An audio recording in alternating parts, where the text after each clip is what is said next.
কষ্টদায়ক কথা শোনার পরে আল্লাহর মতো ধৈর্যশীলতা তার সৃষ্টি জগতের কারণায়।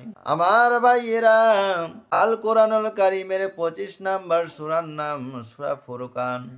এই সূরা ফুরকানের 77 নম্বর আয়াতে আমার আল্লাহ তাবারাক ওয়া তাআলা বলেন, কুল মা ইয়া বাউ বিকুম রাব্বি লাউলা দুআউকুম।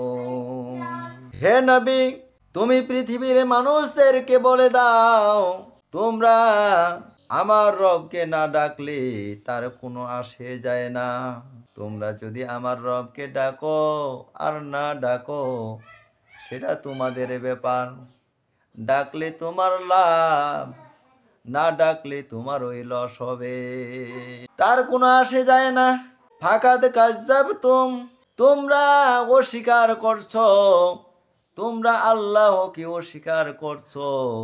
এরপরে আল্লাহর কাছে কষ্টদায়ক আর কিছুই হতে পারে না।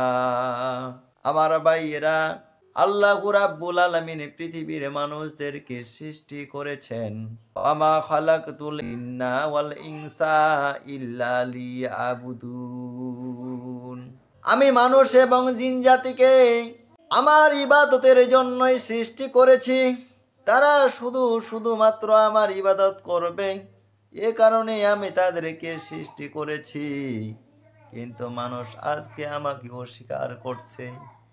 এর থেকে বড় কষ্টদায়ক আল্লাহর কাছে আর কিছুই হতে পারে না।